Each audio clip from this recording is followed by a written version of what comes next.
तो good morning dear students. Class 11th की chemistry में आज हम लोग आदर्श गैस समीकरण आइडियल गैस इक्वेशन के विषय में पढ़ेंगे। आइडियल गैस समीकरण आदर्श गैस समीकरण का प्रतिपादन उपरोक्त गैसीय नियमों जैसे बायल का नियम, चार्ल्स का नियम, एवोगैड्रो के नियम के परिणामों के संयोग से किया गया है। यानी कि इन नियमों के संयोग जोड़ने से हमारा आदर्श गैस समीकरण बना है। आदर्श गैस समीकरण किसी गैस के आयतन, ताप, दाब आदि में होने वाले परिवर्तन को बताता है। बायल के नियमानुसार बायल के नियम का शॉर्ट रूप क्या है? V is proportional to 1/P। जैसा कि आप लोग बायल्स का नियम, चार्ल्स का नियम, एवोगाड्रो का नियम आदि पढ़ चुके हैं।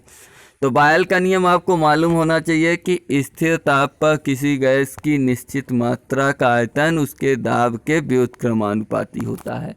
माने V is proportional to 1/P। ये हमारा बायल के नियम के अनुसार समीकरण प्राप्त हुआ।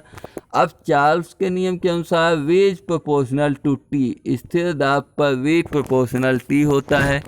एवोगाड्रो के नियम के अनुसार उन्होंने ताप एवं दाब को स्थिर किया। V is proportional to small n, यानी कि मोलों की संख्या के समानुपाती होता है।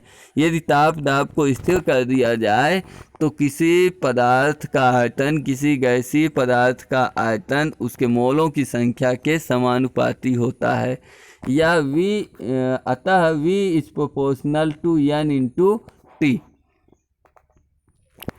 अपान P बन गया। अब तीनों समीकरण जो हमारे बने हुए थे, बायल, चार्ल्स, एवोगाड्रो, इन तीनों समीकरणों को जोड़ दिया गया, क्योंकि वही भी अकेला आपका इन तीनों के समानुपाती है। तो V is proportional to n T upon P अथवा PV is proportional to n T या PV is equal to nRT आ गया।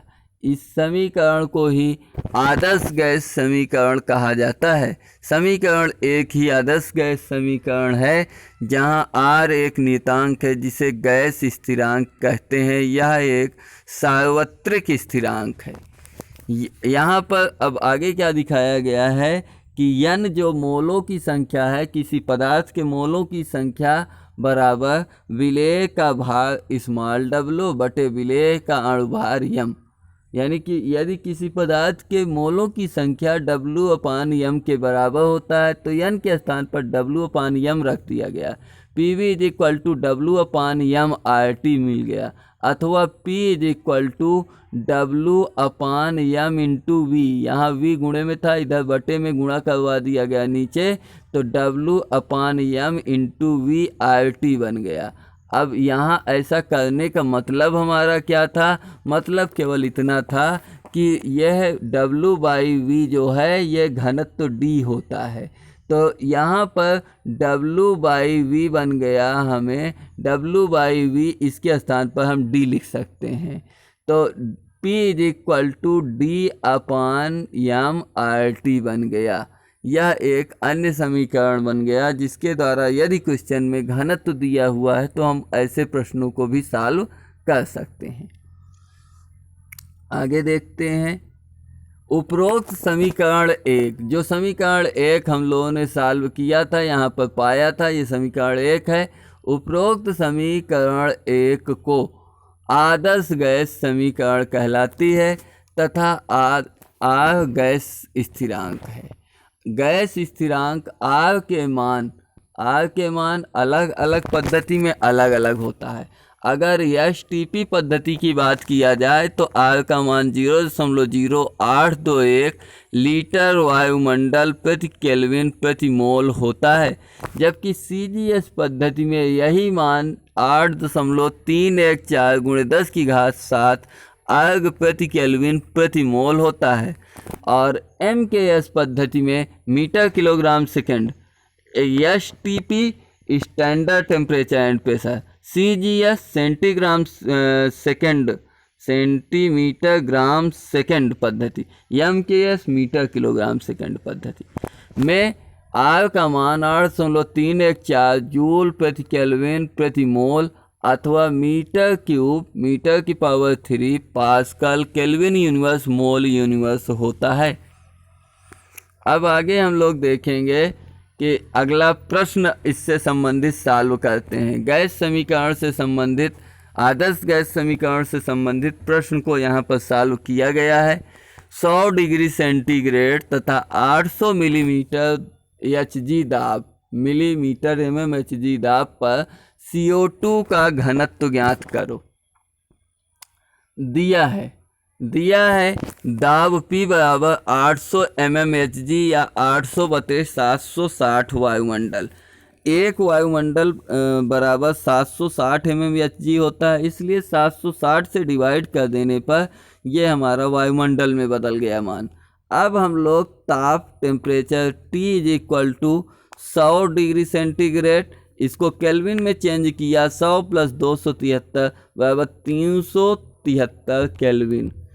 अब इसके बाद CO2 का अणु भार CO2 का 44। आदर्श गैस समीकरण के अनुसार P = N/VRT या उसी का रूप बदल दिया गया है, N के स्थान पर लिख दिया गया W/M।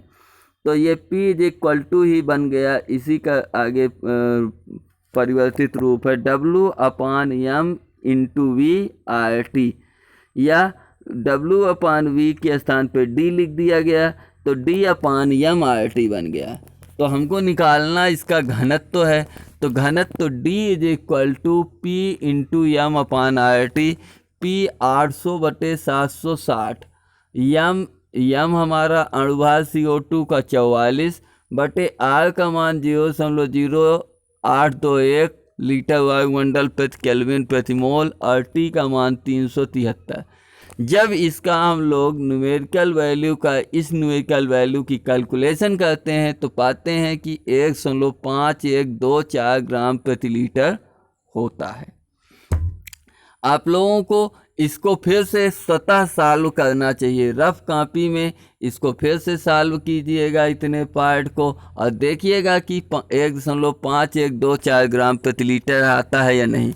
अतः CO2 गैस का घनत्व D बराबर 1.5124 ग्राम प्रति लीटर होगा। अब हम लोग बढ़ते हैं अगले प्रश्न की ओर। किस ताप पर 28 ग्राम N2 का 2.46 वायुमंडल दाब पर आयतन 10 लीटर होगा?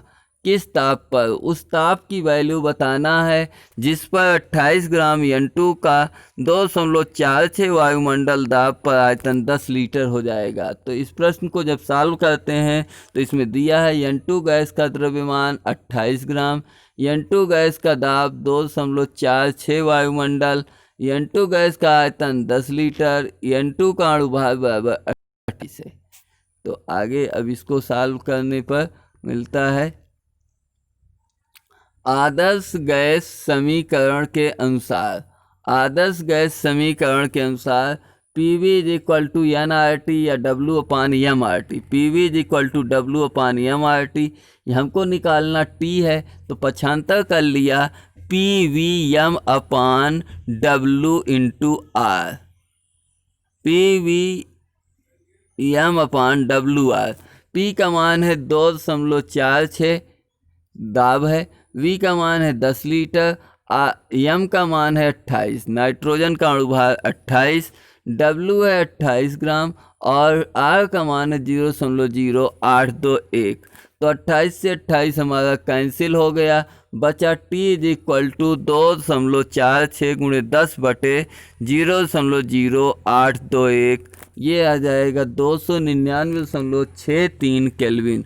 अतः गैस का ताप 299.63 केल्विन होगा, जिस पर वह गैस क्या होगी? 28 ग्राम N2 गैस आपकी परिवर्तित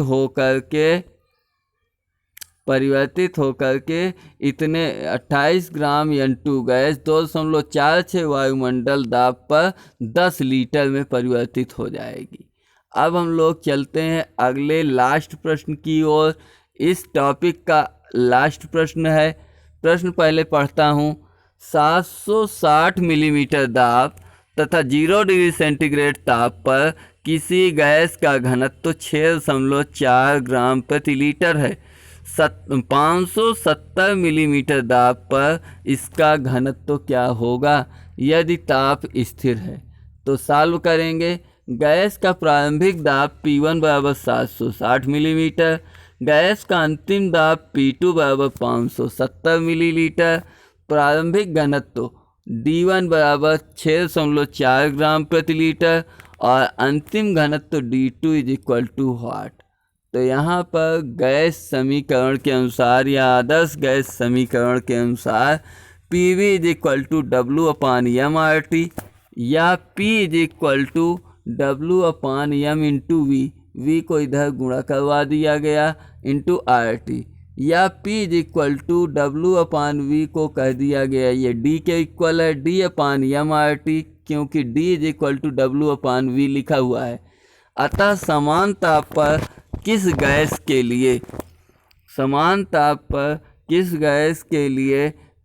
गैस के लिए होना चाहिए P1/D1 is equal to P2/D2 formula बनेगा, या D2 is equal to D1 P2/P1। D2 is equal to P2 की वैल्यू है 570 गुणे D1 की वैल्यू है 6.4 बटे P1 की वैल्यू है 760। जब इसको हम सॉल्व करते हैं तो पाते हैं कि 4.8 ग्राम प्रति लीटर होगा। मीन्स D2 घनत्व जो होगा वो 4.8 ग्राम प्रति लीटर होगा।